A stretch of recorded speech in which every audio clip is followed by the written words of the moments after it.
You want answers? I'm as mad as hell, and I'm not going to take this anymore. You want answers? You have offended my family. I think I'm entitled. You want answers? I want the truth.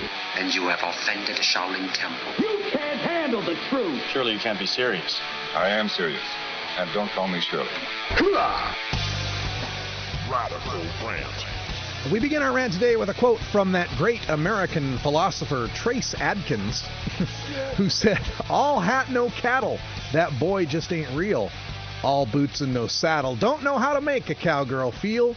Think I'm going to tell him to pack up his act and go back where he came from, 'cause all hat and no cattle ain't gonna get it done." And I do this in recall of President Obama, who was asked by a member of LEAP just last week, I believe it was, a couple weeks ago, and asked by a member of LEAP about legalization. Of course, the big part of this quote that everyone took away was when he said, "Well, I think this is an entirely legitimate topic for debate." Boom, there's the takeaway from that. But the other parts of this quote, I think, deserve some mention. He also had mentioned he's not in favor of legalization. This is President Obama. "I am a strong believer that we need to think more about drugs as a public health problem." He continued on a little farther in the answer. "On drugs, we have been so focused on arrests and incarceration and interdiction that we don't spend as much time thinking about how we can shrink demand." When the moderator asks if he has any ideas, President Obama says, "Some of this requires shifting resources. Is there some way for us to shrink demand, like a drug treatment program? How do we get resources on that end of it without automatically resorting to incarceration?" These are all issues that are worth exploring and worth a serious debate. So from President Obama, the message that I got from that LEAP answer was that he believes that we need to treat this more like a public health problem, shift our resources toward treatment and away from incarceration. Well, folks, the budget request for 2012 is in, and now the figures can be told. Treatment or incarceration from the Obama administration? How has he changed this budget? Well, let's take a look at the numbers. According to the fiscal year 2012 federal drug control spending by function budget authority in millions, treatment will be given $8.8 billion back in 2010. It was given $8.9 billion in 2011, and it's being given $8.9 billion in 2012. The total increase in the funding of treatment from 2010 to 2012 increased by 1.1%. Meanwhile, domestic law enforcement, which totaled $9.1 billion in 2010, $9 billion in 2011, and $9.5 billion in 2012, that's an increase of $314 million, or 3.4%. Interdiction, ripping up plants and catching the bad guys, supposedly, back in 2010 was $3.6 billion. In 2011, $3.7 billion. In 2012, $3.9 billion, an increase of $243 million, or 6.6%. So while treatment has gone up 1.1% in the Obama budget, law enforcement up 3.4, interdiction up 6.6. But to be completely fair, let's break this down and put all of these figures together and compare them directly here. The total, if you combine all the line items of treatment and prevention in the federal drug budget in 2010 was 40.3%. In 2012, it's 40.7%. That's right, a shift of 0.4% in the $25 billion drug control budget.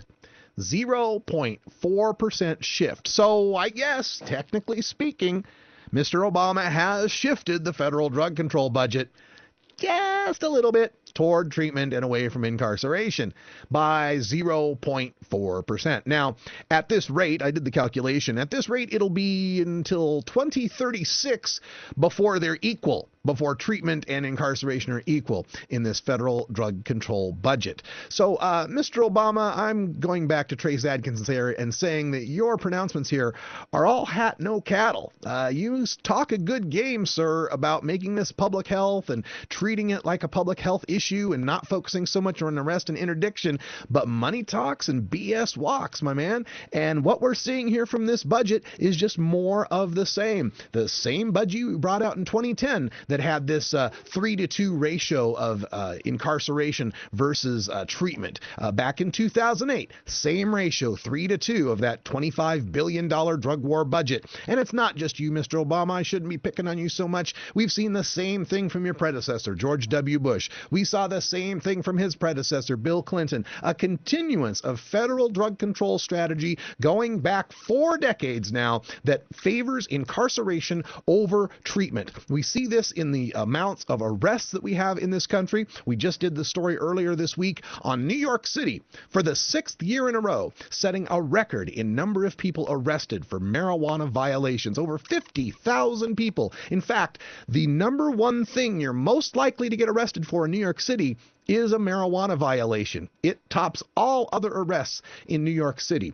We see this in the racial disparities in Baltimore, in Philadelphia, in the 25 largest counties in Los Angeles, where blacks and Latinos are arrested at far greater rates than their white counterparts, despite the fact their white counterparts, 3 out of 4 of them are the tokers. Of all the people who've ever smoked marijuana, 3 out of 4 are white guys like me. But when it comes to who's doing time for it, 3 out of 4 are not white guys like me. And this has got to stop. It's time to start putting our budget dollars where they're most necessary. And that is in treatment dollars for people addicted to chemically addictive, strong narcotic drugs. And not just the illegal ones like the heroin, the cocaine, and meth, but also the fastest growing addiction segment out there, the legal drugs, OxyContin, Dilaudid, Vicodin, these type of nasty synthetic types of heroin that are out there.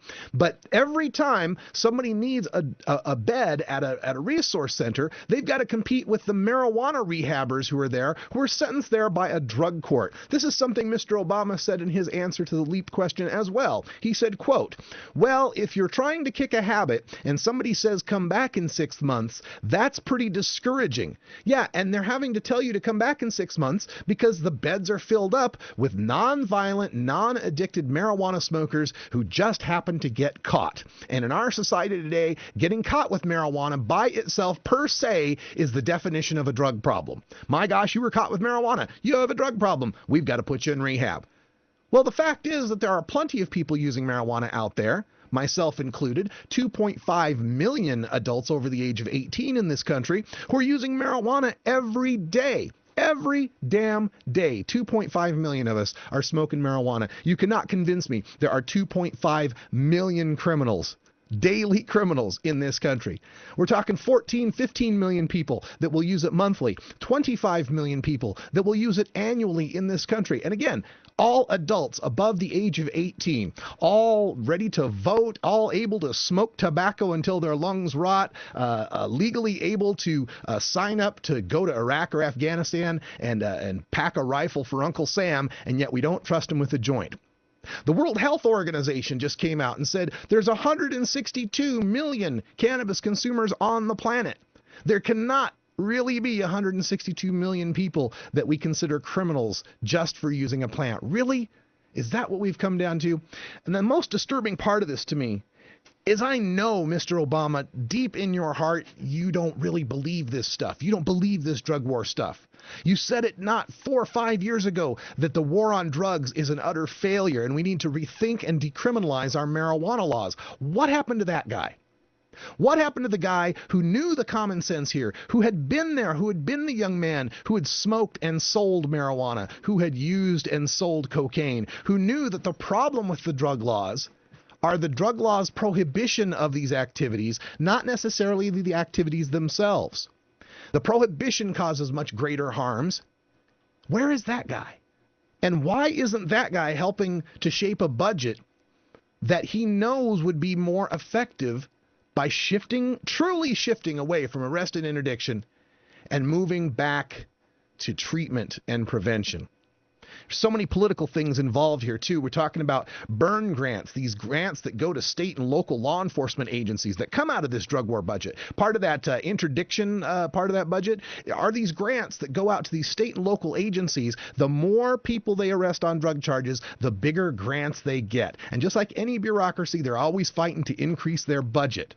And they're increasing that budget on the backs of responsible, hard-working adult cannabis consumers, picking them up, on arrests just because they smell weed on them or they detect weed on them, when really they're not causing that much problem for anybody else around them.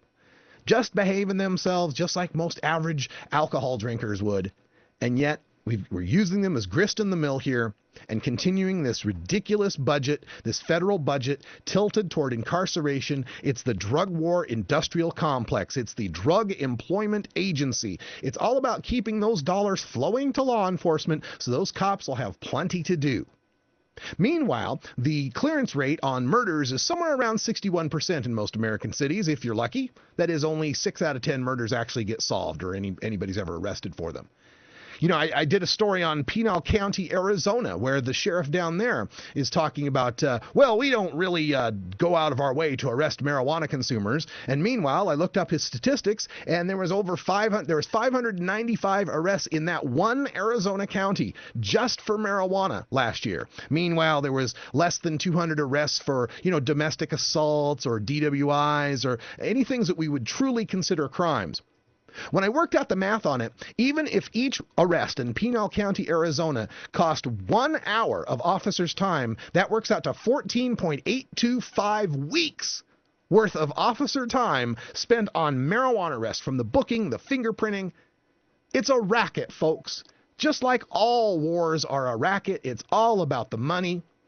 It's all about keeping these law enforcers in business and keeping these prisons full and keeping these private shareholders and these prison corporations earning a buck. And I don't know about you, but I'm kind of tired of you and me and John and all the rest of the good, honest, hardworking adults that I know who just prefer to relax with marijuana instead of beer, being treated like second-class, third-class citizens in this country merely for our intelligent choice of the safer alternative. It's got to stop. This budget's just another sign that the people at the top aren't going to do it for us. We've got to do it together. We've got to make this a grassroots movement. We've got to take inspiration from the people of Tunisia, the people of Egypt, and rise up. It's time to make our voices heard and no longer ignored in this country. And it's happening. I feel the groundswell building for this. And I want to encourage you to get involved. Get involved with your local chapter of NORML. You can find them at normal.org/chapters.